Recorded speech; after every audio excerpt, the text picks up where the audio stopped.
It's Austin Davis and this week's Fit and Funny Tip. This week's Fit and Funny Tip has sort of a good news, bad news kind of quality to it.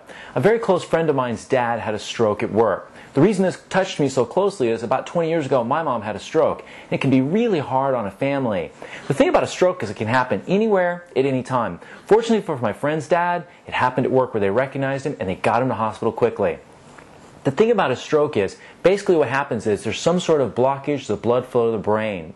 There's certain risk factors that you can control for this, and there's certain risk factors you can't control. So things you can't control are like increasing age, being male, race, and family history. Some risk factors you can control, though, of course, are blood pressure, diabetes, smoking, high cholesterol, and of course, obesity. The signs of a stroke can be a whole bunch of things. They could range from not being able to keep your balance, to losing vision out of one eye. Maybe you find that half the body sort of loses control. You might have a real hard time understanding what someone is telling you. Of course, unless you're married to that someone, then that doesn't really count.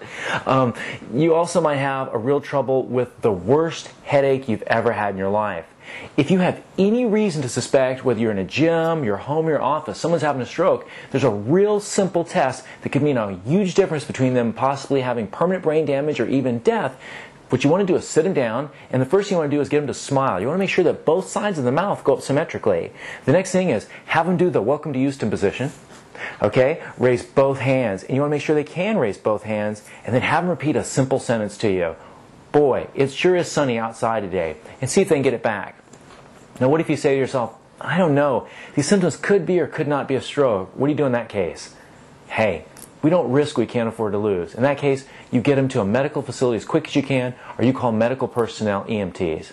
I hope you never need the stroke information, but trust me, it touches many people's lives, and if we can identify stroke really early in the process and get them medical help, there may not be any long-term damage. And if you know anybody who's had a stroke before, you know just how tragic this can be. So until next week, remember, there's certain things we can do to control stroke, there's certain things we can't control stroke, but hopefully you have someone around nearby. If some of these symptoms happen, we can take real good care of the people we love and care about. Until next week, remember, this is Austin Davis, and it really is about your habits, not your weight.